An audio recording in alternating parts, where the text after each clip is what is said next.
a Chile y Perú se vio marcada por numerosas protestas en contra de los casos de abuso sexual por parte de miembros de la Iglesia Católica. Hoy vamos a hablar sobre esto en Punto y Coma. Bienvenidos.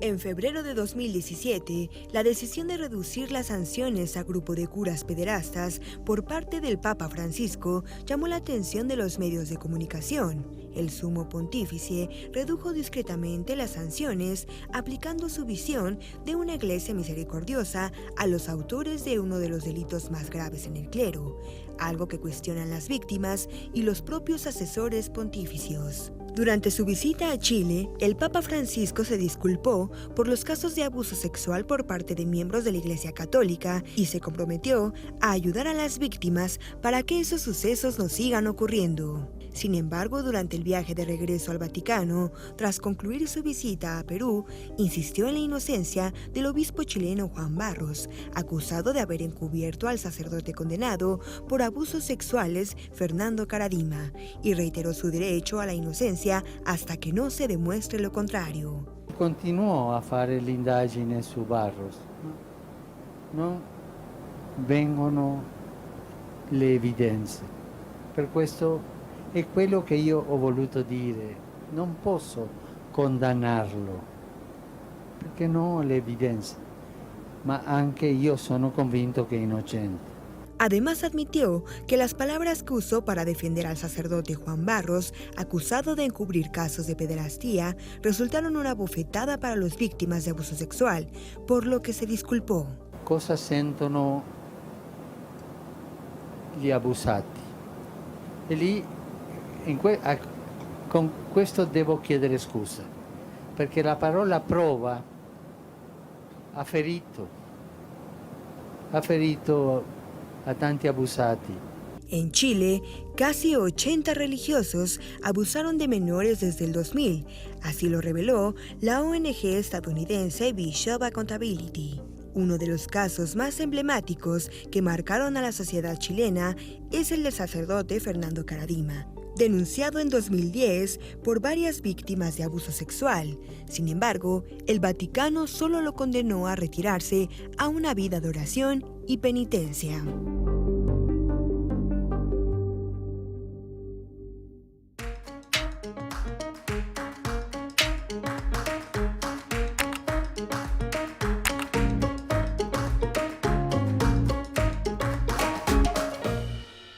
Qué tema. Nuevamente les doy la bienvenida a Punto y Coma. Yo soy Yasmín Jalil y hoy nos acompaña en el estudio el doctor Felipe Gaitán, investigador de la Universidad La Salle. Bienvenido. Y Helio Masferrer, especialista en religión, que también trabaja en el Instituto Nacional de Antropología e Historia. Les doy la bienvenida y bueno, como todos los miércoles, acompaño a mi querida Claudia Mollinedo. ¿Cómo estás? Pues con este tema que la verdad creo que toca fibras muy sensibles. Yo soy pro del Papa que tenemos hoy en día. Sin embargo, todos estos temas, todos estos abusos que de repente vemos, creo que afectan, dañan muchísimo la percepción que tenemos de la religión católica y además, pues, de la sociedad en general, ¿no? Ustedes son los expertos, bienvenidos. Muchas gracias. Bueno, el tema es muy sensible y es un tema que alcanza una crisis dentro de la Iglesia Católica, porque estamos hablando de un grupo vulnerable, a final de cuentas. Un grupo vulnerable en el cual los sacerdotes se supone que en su proceso de evangelización o en el encaminamiento de las almas tendrían que proteger. Y esto, bueno, de alguna manera, estos casos de pederastía que se han dado y que se han multiplicado a lo largo de estos años, han cuestionado el papel de la Iglesia respecto a estos sacerdotes pederastas. No es nuevo, viene desde 1990 las primeras denuncias, pero desde atrás, aquellos que se callaron, también se han dado casos de pederastía. Entonces, la problemática está en principio en este grupo vulnerable, los niños y las niñas que son objeto de estos abusos por parte de sacerdotes, que es un ejercicio de poder a final de cuentas. Y por otra parte, las autoridades eclesiales que no castigan o que castigan a medias o simplemente establecen otros parámetros. Y a veces no entra la política civil, es decir, la justicia civil, a castigar esto. Entonces tenemos un panorama complicado. En México se desata con diferentes casos, pero de ahí se viene Estados Unidos, Irlanda, Australia, Colombia, España, Argentina, Chile, o sea, se empiezan a multiplicar. La cuestión es qué está pasando y cómo se llega a sancionar esto, más allá de la cuestión del código canónico, sino también en la justicia civil. Doctor Elio Masferrer, ¿qué opina al respecto? Es un problema de la Iglesia Católica, particularmente en el siglo XX, porque en el siglo XVIII, o sea, durante la colonia, más bien los sacerdotes eran heterosexuales, tenían hijos y se dedicaban con mucho entusiasmo a seducir a las damas que iban a confesarse. Así es. Eso se llama el delito de solicitación. Y en el siglo XX cambia la visión del mundo, de la sociedad, y la Iglesia Católica, una especie de club de Toby, para decirlo de alguna manera, se va transformando, no digo toda la Iglesia, pero un segmento significativo, en un club, un grupo de perversos, pederastas que saben que la institución los va a proteger, porque la institución pone el prestigio de la institución por encima de las víctimas. Y es una cuestión que hereda Francisco. No es, llama mucho la atención cómo los medios manejan. Ahora descubrieron que hay pederastas. Exacto, como si fuera algo nuevo cuando Como se trae si fuera algo nuevo cuando todos a lo largo saben, de la historia. a lo largo de la historia de la Iglesia en el siglo XX, particularmente Juan Pablo II, incluso la orden que prohibía bajo pena de excomunión llevar a la justicia civil fue de Juan XXIII. Es un documento de 1964 que firma Juan XXIII. O sea, ya hay toda una estructura institucional que protege a los pederastas. Y es increíble lo que dices. O sea, a mí sí me encanta la palabra que utilizas de perversos que se esconden tras el prestigio de una institución que los va a proteger. Porque yo pensaba ahorita que los escuchaba hablar, bueno, los Borgia, todas estas historias perversas que hemos escuchado de la historia a lo largo de la vida, y que dices, ¿por qué hay tanta mugre en una institución que tendría que ser lo contrario? Exacto. ¿Es eso? ¿Es que esta gente se va y se esconde ahí para protección? Sí, porque el problema es que, mira, yo recuerdo hace varios años me invitaron a una universidad en Utah, que ahí la mayoría son mormones. Y recuerdo que un día estaba viendo la tele, el noticiero, y se lo llevaban esposado a un cuate, y ahí abiertamente dijeron por abusar de niños, Entonces le pregunté a mis anfitriones mormones, bueno, ¿y cómo está este asunto? Y me dijeron, nosotros después de ver cómo le fue a la Iglesia Católica, aquí tolerancia cero. El que la hace, la paga y además lo balconeamos, para que quede claro. Entonces, en este caso los mormones le apostaron a la denuncia y a proteger a sus feligreses de estos otros.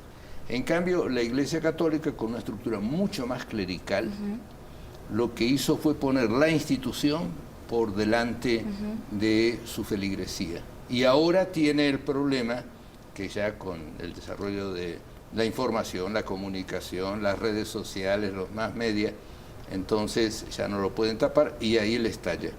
Pero también hay que entender que la visita, hay una intención de no... a otro nivel la visita fue exitosa para Bergoglio, no fue exitosa para los grupos de poder tradicionales de la Iglesia. Y entonces ahí debemos entender que es algo más complicado. Bueno, ¿por qué en la Iglesia Católica el que la hace no necesariamente la paga? Vamos a hacer una pequeña pausa, pero regresando vamos a hablar porque hay muchísima tela de dónde cortar, pero antes les pido que participe con nosotras en nuestras redes sociales, @puntoycoma_tv. ¿Crees que algún día se haga justicia a las víctimas de abuso sexual por parte de clérigos? El 33% dice que sí, de hecho está cambiando, el 28% dice que sí, el 78%, fíjense, dicen que no. Volvemos.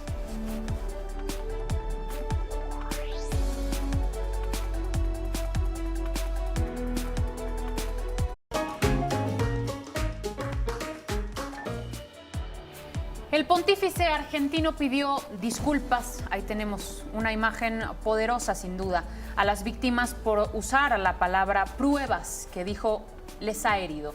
Hice una herida sin quererlo y esto me ha dolido mucho. Sé cuánto sufren y sentir que el Papa les dice en la cara que le den una carta con la prueba es una bofetada. Me doy cuenta de que mi expresión no fue feliz porque no lo pensé. Fuertes declaraciones también las que hace el Papa Francisco. Y mi pregunta es para los dos, quien desee contestarme primero. ¿Traer una sotana te permite abusar sexualmente de un niño? No, no es una patente de corso, tampoco es el manto de la impunidad.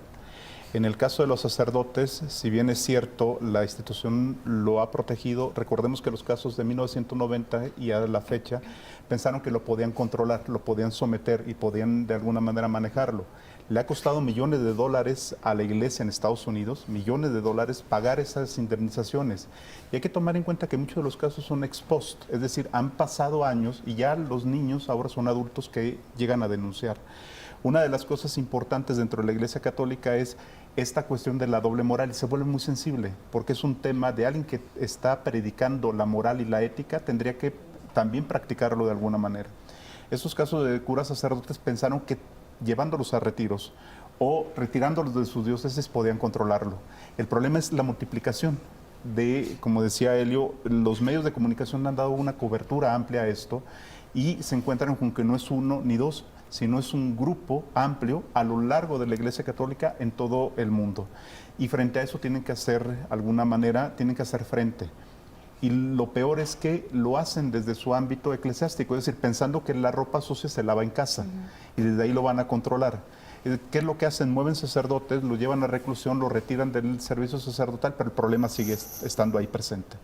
La cuestión es cuándo entra la justicia civil, porque también son delitos que se castigan, o sea, no hay impunidad, no debe haber impunidad en esto, debe haber un castigo claro.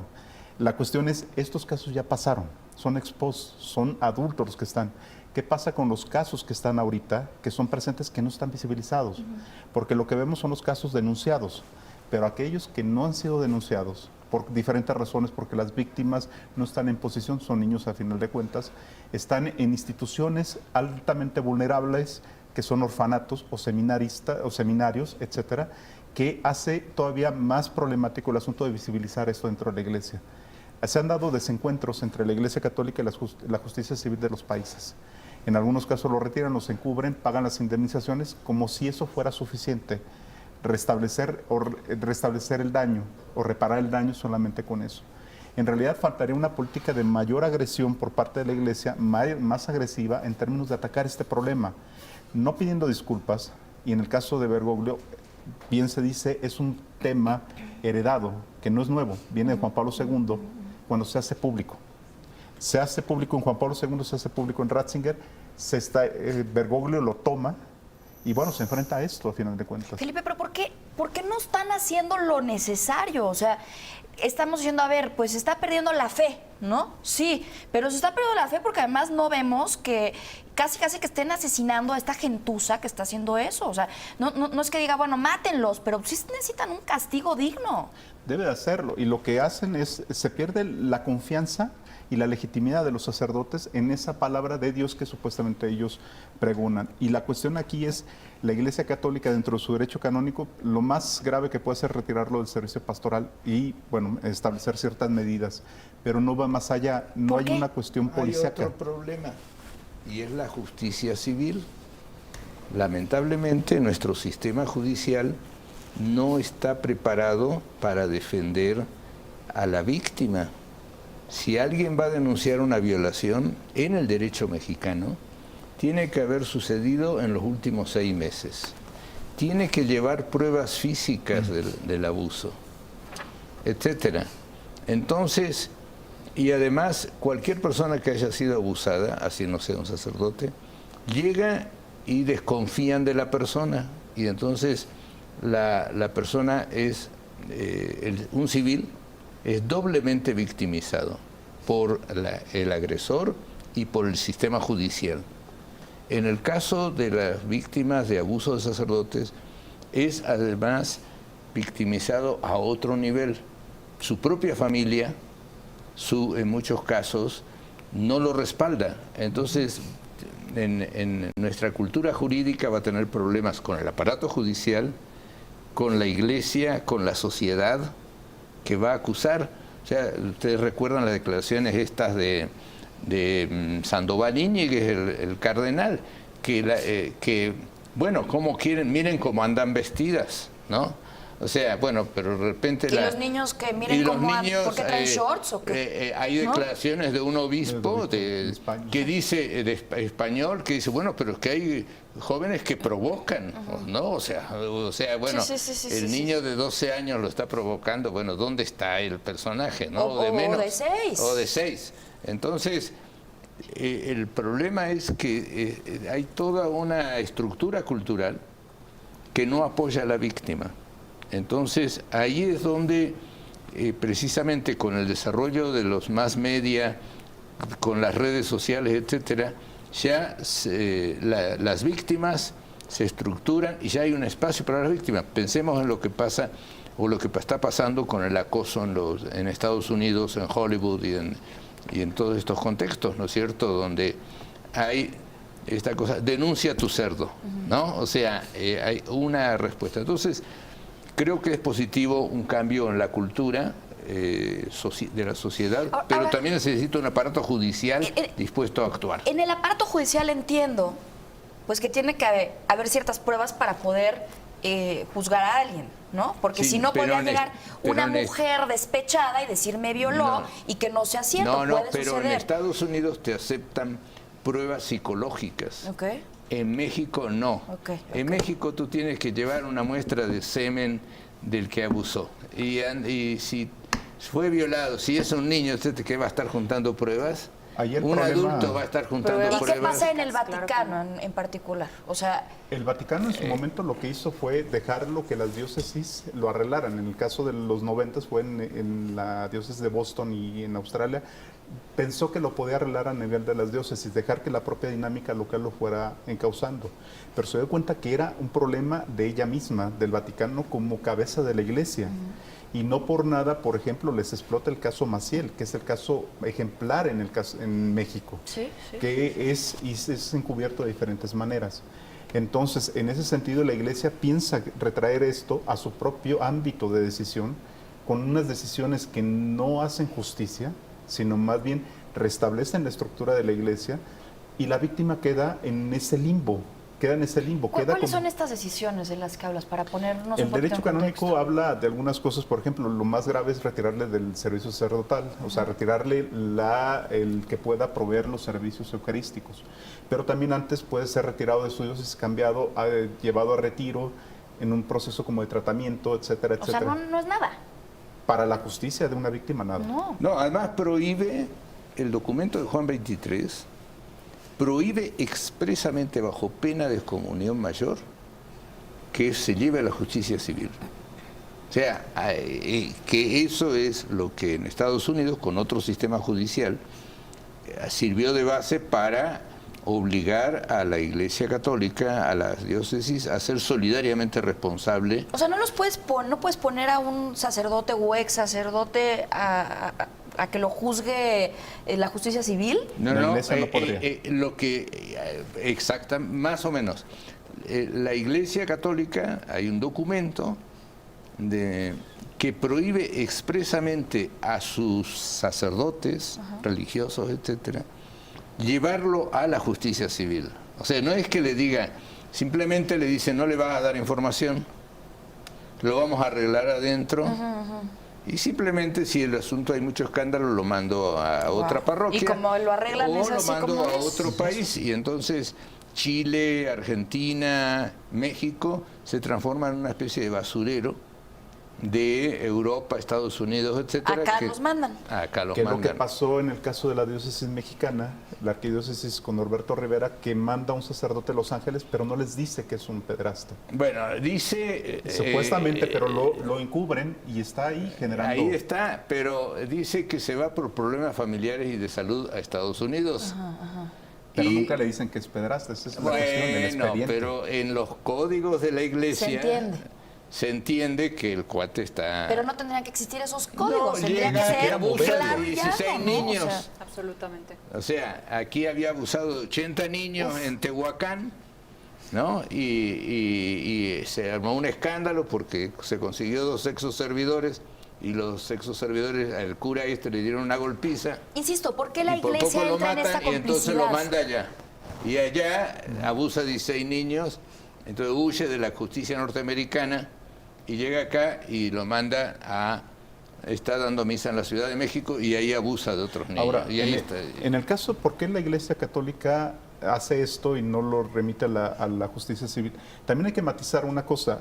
Dentro de la Iglesia hay sacerdotes y hay ciertos niveles, digamos, obispados que sí llegan a denunciar, pero dentro de la propia Iglesia. Es decir, generan los canales, se van por los canales institucionales.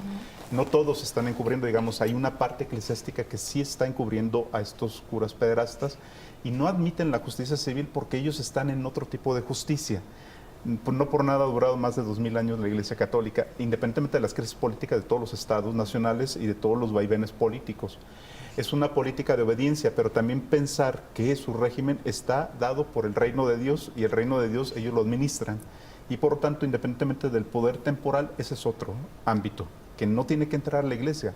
Dejarle entrar es vulnerar la propia estructura de la Iglesia, desde esa perspectiva. Pero a ver, no hay motivo ni razón social para siquiera pensarlo. Es decir, te hago la misma pregunta que hace unos momentos te hice a ti, Felipe, desde otra perspectiva. Helio, ¿qué hay detrás de una sotana para que quien la...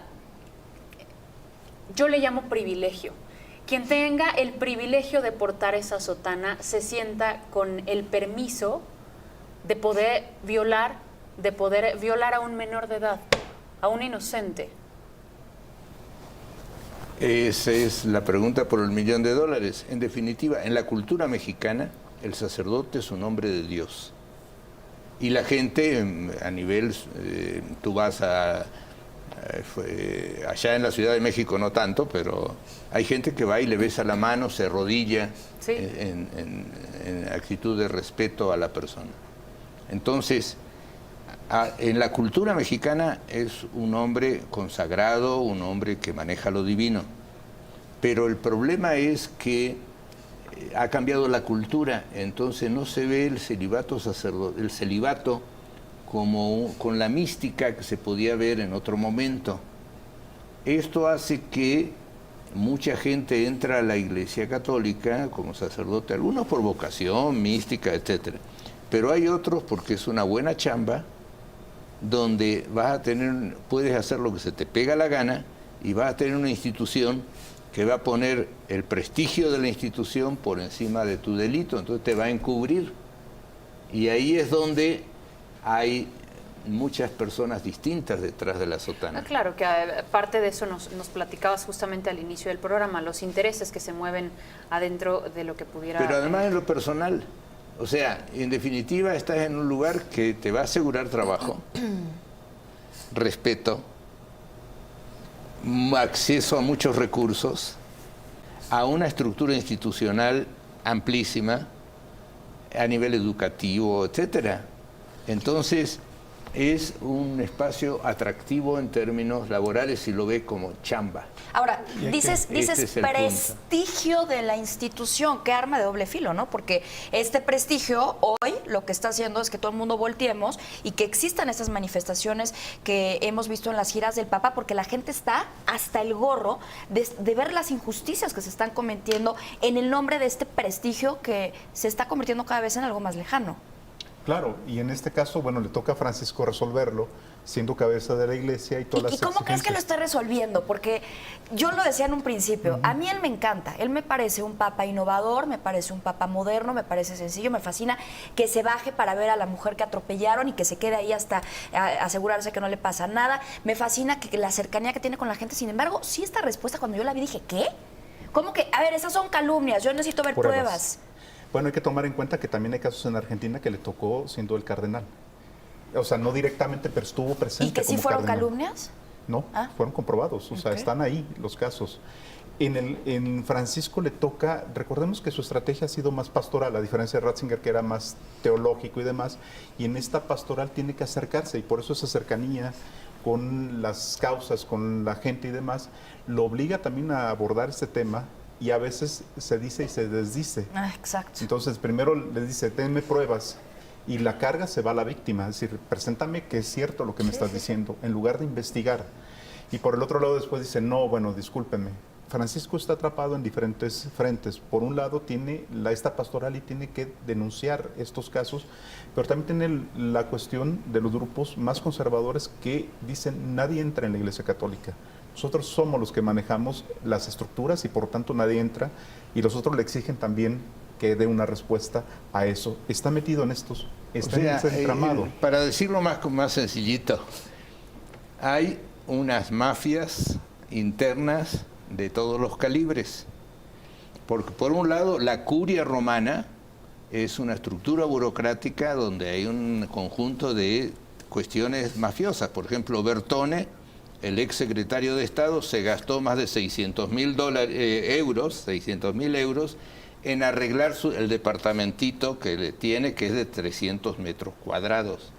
Un departamento en Roma de 300 metros, se gastó ese dinero, que era dinero que era para los niños del Hospital del Niño Jesús. Entonces, derivan eso a arreglarle el departamento al cuate.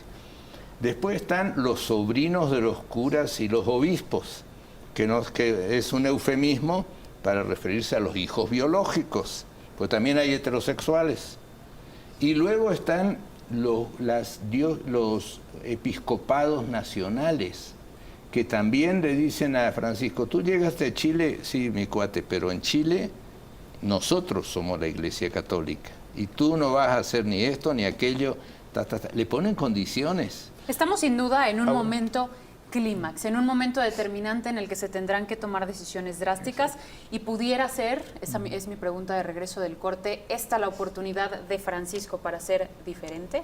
Vámonos a una pausa. 2 minutos, estamos de regreso. Recuerden nuestra pregunta en Twitter. ¿Crees que algún día se haga justicia a las víctimas de abuso sexual por parte de los clérigos? Continuamos con un 27% que asegura que sí, un 73% mayoría, por supuesto, que nos dice que no. Volvemos.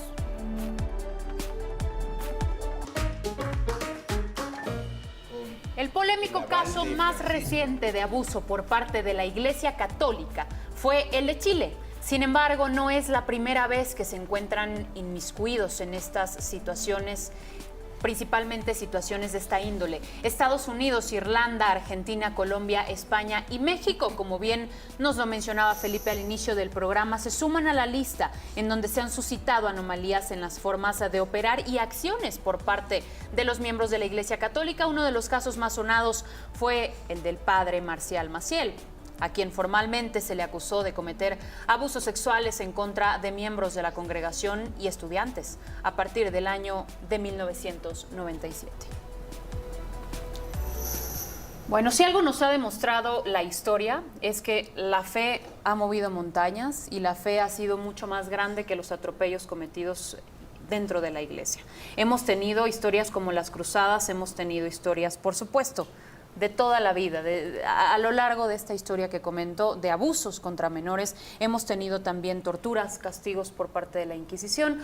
Y mi pregunta previo al corte comercial era, ¿podrá ser porque estamos en un momento determinante, la oportunidad del Papa Francisco para darle la vuelta y para cambiar el rumbo de lo que hoy es la Iglesia Católica? Yo considero que el Papa Francisco tiene la oportunidad de hacerlo, pero el tiempo que tiene, también es un papa ya mayor, que tiene, quizás no le dé por resolver muchas cosas, pero sí dejar claro el terreno en el que se va a discutir y se tiene que resolver este tipo de casos. Sobre todo, e insisto, en esta parte no es solamente una mafia grandota, sino hay mafias, pero también hay sacerdotes y hay obispos que están procurando hacer justicia. Yo comentaba en el corte, el obispo Vera en su momento dio cauce hacia el Vaticano las denuncias de los sacerdotes, denunciando a los sacerdotes que habían hecho este tipo de abusos a los niños. Y otros más que han estado, pero lo han hecho dentro de la propia iglesia. Francisco tiene el deber, no solamente tiene la oportunidad, tiene el deber de hacerlo. Porque si quiere recuperar un terreno pastoral, que es su misión, tiene que hacerlo de esta manera. Enfrentándose a los grupos más conservadores, por supuesto, pero eso va a tener un costo muy alto. un costo muy alto en su pontificado y alrededor también. No recordemos que él tuvo un apoyo del cardenal de Australia y le revientan a ese cardenal con los escándalos de pederastía en Australia. Este cardenal había estado apoyando todo el tema del avance de Francisco en el Vaticano, pero le meten ahí, los grupos más conservadores lo denuncian y entonces le revientan un personaje importante. Sí. Son los juegos de poder palaciego. O sea, en definitiva, las acusaciones de pederastia se han transformado en un arma arrojadiza que curiosamente lanzan los pederastas. O sea, ¿por qué? Porque Francisco... Por perversos, como dices Por tú. perversos. Francisco está interesado en eliminar el celibato sacerdotal. Y los jesuitas y todas las órdenes y congregaciones religiosas siempre plantearon que el celibato quedara en las congregaciones y que los sacerdotes diocesanos fueran casados. Y en términos de los evangelios, etcétera, Pedro y prácticamente todos los papas hasta el siglo VII son casados y tienen hijos. Entonces, en definitiva, lo del celibato es una cuestión de disciplina. Incluso en México, la corriente maronita y grecomelquita, que están dentro de la Iglesia Católica Romana, los sacerdotes son casados y lo que hacen ellos para no mandar sacerdotes casados, lo mandan de las congregaciones religiosas, que esos son célibes. Entonces, estos sectores conservadores quieren tumbar a Francisco y atarle las manos para evitar, ¿sí?, que les remueva esta suerte de monopolio, de control de estos grupos perversos del Club de Toby. Y, por ejemplo, Francisco acaba de sacar un documento diciendo que los sacerdotes que han tenido hijos, que son unos cuantos, y que no solo son sacerdotes, hay obispos y cardenales que han tenido hijos acá en México. Entonces, Y en el mundo. Tenemos. Entonces, lo que dijo Francisco es que se dediquen a fortalecer la familia, pero la familia propia, que se vayan a criar sus hijos, ¿no? Pero entonces, también, como ya no hay muchas vocaciones sacerdotales, ¿con quién van a reemplazar eso? Entonces, Francisco dice, no hay problema, vamos a poner viri probati, que es un nombre en latín, que sería hombres casados, a que se pongan a hacer el trabajo, y de ahí es Y cuando sería una gran fortalece. solución, ¿no? La Claro, verdad, o sea... los diáconos permanentes casados, que ustedes recordarán el escándalo que le hicieron a Samuel Ruiz, que cambiaba el modelo de iglesia. ¿Por qué? Porque quieren tener todavía un monopolio de los célibes, y muchas veces esos célibes son los que son... Ahora, en este ataque pederastas. que se está dando a Francisco, hay algo, él puede sacar todas las encíclicas, los documentos que quiera, pero los propios grupos conservadores dentro de la iglesia, cardenales, le han cuestionado algo. Los papas, hasta Francisco, eran infalibles, tenían la infalibilidad. Es decir, lo que decían era autoridad dentro de la iglesia. Hay cardenales, España, Francia, que dicen no. O sea, es poner la opinión el tema del Papa, el decir del Papa como una opinión. No, lo quieren excomulgar al Papa. Hay un documento que intentan hacerlo, dicho, de ese nivel está han dicho que lo van a dentro de la Iglesia excomulgar a Católica. Francisco porque les está pateando el avispero. ¿Qué Lo han dicho pasaría así con este tema textualmente. del Y celibato después se que echaron mencionas? para atrás. Porque a mí me parece que, y lo he platicado muchas veces con un amigo mío que es sacerdote y al cual admiro profundamente, y él me dice que el celibato pues es una regla, que como cuando entras a cualquier trabajo, a cualquier institución, pues hay que respetar, ¿no? Punto. Sin embargo, sí me ha hecho la confesión que de pronto sí le ha pesado no poder tener hijos propios, ¿no? Entonces, es una parte de la iglesia y es una regla que francamente no entiendo, porque si vas a dedicar tu vida, ¿por qué tendrías que renunciar a algo como ser papá, tener hijos? ¿Ustedes creen que si quitaran el celibato se reducirían un poco estos problemas que vemos en la iglesia? Bueno, el celibato no es causa de que genere pederastía, no es una relación directa. El celibato tiene que ver con todo un contexto económico, un contexto de control, y también hay hombres que llevan el celibato y lo cumplen, pero eso no da pie. Lo que hay en la pederastía es un ejercicio de poder, es un ejercicio en esta sotana que te da una autoridad, no solamente moral, te da una autoridad por encima de todos los demás, y en ese caso... Te da estatus, ¿no? Sí, O sea, porque pero hay hablemos claro. hombres casados que generan también, que hacen pederastía. Hay hombres que tienen familia y son pederastas. Entonces, no es una cuestión de una relación directa, sí es un factor, pero no es directamente. Pero es súper pero el pareciera que es asunto un es fraude que de la no más del iglesia. 5%, yo ya lo tengo estudiado, no más del 5% de los sacerdotes son célibes.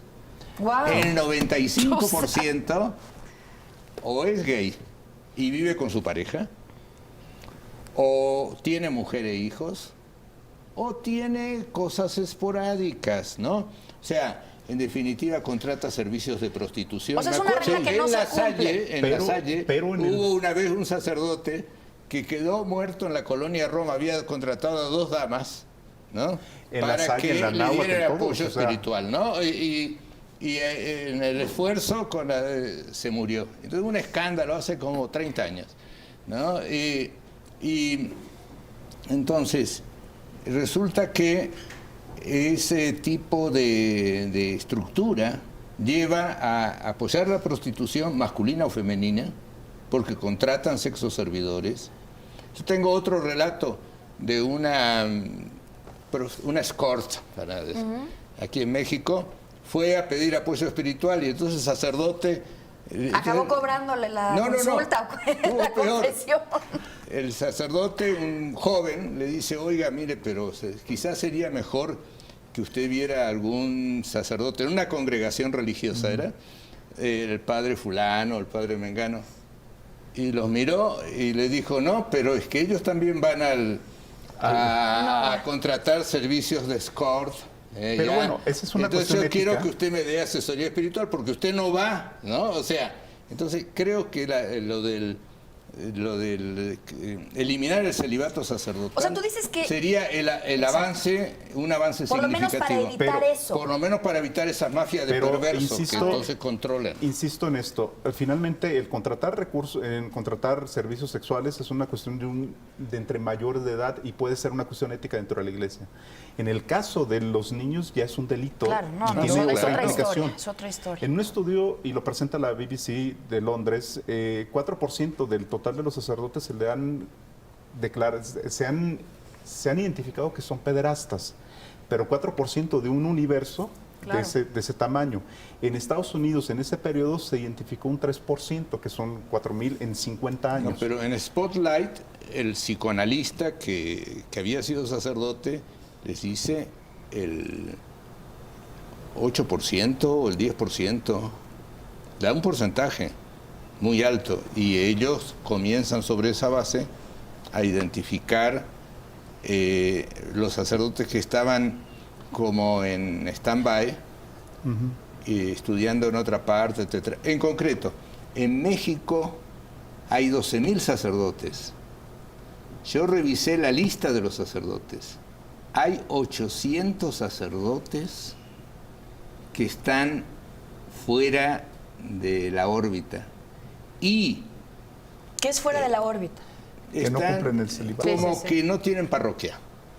¿Sí? Bueno, de 12,000, yo me hubiera imaginado que ibas a decir más. 8, pero espera, en la Casa Alberione, cuando dieron los datos, dijeron que por la Casa Alberione habían desfilado 9, que es uno de los psiquiátricos que tiene la Iglesia Católica. Tiene 3. En uno habían desfilado 900 sacerdotes en el Alberione, que fue el único que dieron las cifras.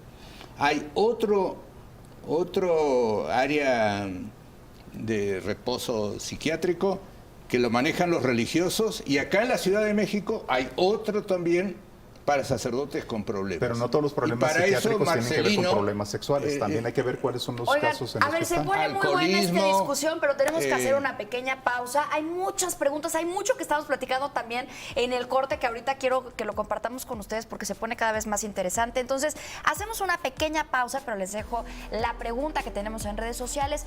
¿Creen que algún día se haga justicia a las víctimas de abuso sexual por parte de clérigos? El 18% dice que sí, el 82% dice que no. Participe, @puntoycoma_tv. Volvemos.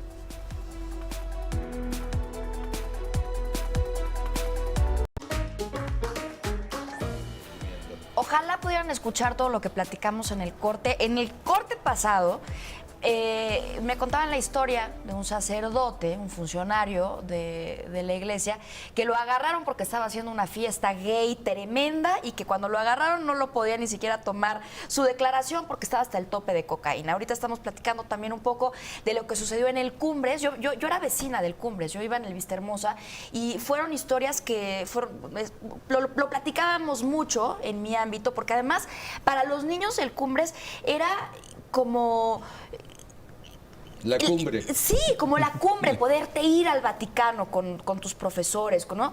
Entonces tú los veías con muchísima admiración y eran precisamente las víctimas de estos sucesos. Entonces existe una manipulación impresionante dentro y existe mucha cochinada, ¿no? Entre más escucho platicar, porque tenemos dos invitadazos el día de hoy, todas estas anécdotas, y además siendo católica, y siendo una persona muy espiritual, y viene al caso para que no se ofendan con mi pregunta, pero ¿no es un fraude la Iglesia Católica después de todo esto que estamos escuchando?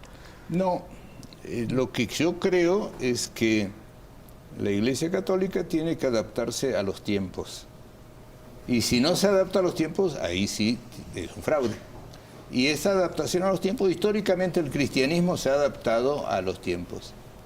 Entonces, si bien el problema es que si no se transparenta la cuestión de las relaciones sexuales, de la sexualidad de sus integrantes, ahí es donde entran los lobbies perversos, etcétera, etcétera. Por eso, si bien en términos psicológicos, estoy de acuerdo contigo, no hay una relación entre pederastas y celibato, pero en términos específicos, si entraran personas casadas, los pederastas perderían el poder que tienen hoy en día. Este es el... ¿Por qué? Porque el problema es así. Si tú eres sacerdote y tienes mujer e hijos, en Italia hay una película de Marcello Mastroianni y Sofía Loren que se llama La mujer del cura. Y ahí analiza que en muchísimos pueblos de Italia el párroco tiene una mujer. Tiene una esposa, muy claro todo, y es abierto casi, abierto, ¿no? Le llaman, en los pueblos más pequeños le llaman la perpetua, hasta tiene un nombre, ¿sí? Entonces, ahí la cosa está clara. El problema es que esa persona que tiene mujer e hijos tiene visibilidad, pero un gay o un perverso hijos, ¿no se visibiliza porque no tiene mujer e hijos. Bueno, ¿no? Y ahí es donde, entonces, si tú metes lo de romper el celibato sacerdotal, se rompe el patrón de ocultamiento y de hipocresía que hay en la organización, que a mí escúlcame, no, si te esculcan te van a salir. También hay que matizar, gay tampoco es perverso, o sea, claro. Claro, y pueden tener preferencias y pueden hacer uso de esa preferencia sin ser necesariamente perverso. La perversidad viene cuando abusan de niños. Claro. Y esto que tú preguntabas sobre el fraude. Pero también de adultos. Mira, yo conozco seminaristas que para ordenar a los sacerdotes, el jefe de novicios, el responsable de novicios, le pedía cuerpo. O sea, hay un ejercicio de poder. Imagínate el ejercicio de poder. Además, el tipo Felipe, estudia de seminarista, está ahí macheteando. No significa ser perverso. Y le dice, bueno, para ordenarte... Lo que es perverso es ser gay, estar con una sotana, hablar mal de los gays y al mismo tiempo tener una fiesta en donde es un bacanal. Y eso ya matiza muchísimo. O sea, matiza la complejidad del problema, y lo estamos viendo en esta mesa. La complejidad del problema no es tan lineal. Es decir, pederastas tiene que ver con toda una estructura que está y que puede significar fraude de la Iglesia Católica. Y concuerdo con Helio, no es un fraude de la Iglesia Católica, tiene un problema en este momento sobre eso. Hay que recordar que hay sacerdotes, religiosas, también no olvidemos el caso de las mujeres, porque en la mesa también hay casos de abuso hacia mujeres religiosas, pero hay un universo de religiosos que han entregado su vida y que han hecho labores sociales, muchos han muerto en esas labores sociales, se han enfrentado al poder militar, se han enfrentado a las carencias, pobrezas y demás, y tienen este otro problema. Entonces es un universo complejo que salte, y una crisis, esta es grave para la Iglesia porque habla de una crisis de legitimidad. ¿Con qué valor moral y de fe y de trascendencia pueden hablar de respetar al otro si no respetan a los niños? Entonces, pero esa es parte de una agenda crítica que no invisibiliza todo lo demás que ha hecho la Iglesia Católica. Yo coincido con ambos, hay que adaptarse, evidentemente la Iglesia Católica tiene que adaptarse a la era moderna, pero considero que hoy tenemos un Papa más liberal, tenemos un papa con ideas más abiertas, que sí se pueda adaptar a estos nuevos cambios, a esta nueva era. Y tenemos en el mandato del Padre Francisco, sin duda, una oportunidad justamente para condenar a todos estos monstruos sexuales y acabar con esa pederastía que está inmiscuida, que está dentro de lo que nosotros conocemos como la Iglesia Católica. Vamos a hacer una pequeña pausa, nos vamos a regresar simplemente a dar conclusiones porque se nos terminó el programa, lamentablemente, pero esta historia de verdad da para más. Gracias por estar aquí a los dos. Vámonos a una pausa, 2 minutos, volvemos.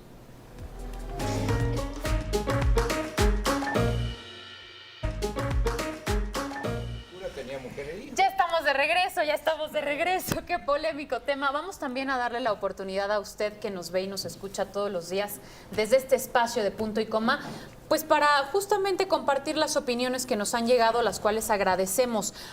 @Uniblo nos comenta: la Iglesia Católica Romana siempre ha sido un fraude que se adapta a los tiempos porque nunca ha contribuido contundentemente para mejorar al mundo. Sigue habiendo guerra, hambre y otros problemas a los que ha dado la espalda. @Isaac Caldera 5 también nos platica que él no cree que se resuelvan estos casos, por desgracia quedarán impunes, y aún siendo embajada del Vaticano de Dios en la tierra, no tiene un propósito real de esclarecer tales hechos, que se arrepientan de su silencio y de sus hechos los involucrados. Bueno, al final de cuentas creo que... Oye, que se arrepientan y que se refundan en el infierno, o sea, ¿cómo? Yo creo que ahí lo que se tiene que hacer, y por parte de la sociedad, si la Iglesia no lo permite, es nosotros como sociedad civil exigir que la justicia haga ejercicio Por supuesto. de esto. En América Latina, y no solamente en México, es este problema, toda la carga se va a la víctima. Y debemos de confiar en principio, es decir, hay una denuncia, investigar, no esperar que toda la carga se dé por parte de la víctima. Por supuesto. Y sobre todo, siendo sacerdote cualquier otro tipo, no es impunidad. Con los sacerdotes es más sensible por esta autoridad moral que se da, pero esa autoridad moral no les da el poder de tomar lo que quieran. No, claro. Y en ese Tener una sotana no quiere decir que puedas hacer eso. Pero creo que prácticamente para la Iglesia Católica es la última llamada. O se ponen las pilas porque ya no son los únicos en el desierto. Hay otras propuestas religiosas y también hay gente que deja de creer, que van cada vez ganando más espacio. Y hay gente, como hemos visto en las manifestaciones, que está exigiendo que se haga justicia porque estamos hartos de esto que está sucediendo en la iglesia. Yo les agradezco muchísimo, Sí, se nos acaba el tiempo. Muchas Dos gracias. invitadazos, hay mucho más tema, ojalá que nos puedan acompañar nuevamente. Me quedo con estas cifras que dijeron, 5% nada más de los sacerdotes son célibes, Elio. Es impresionante, tienes... Un tercio de los seminaristas tiene vida sexual. Te agradezco, Gracias. gracias En a el ustedes también seminario, por de habernos eso hay acompañado.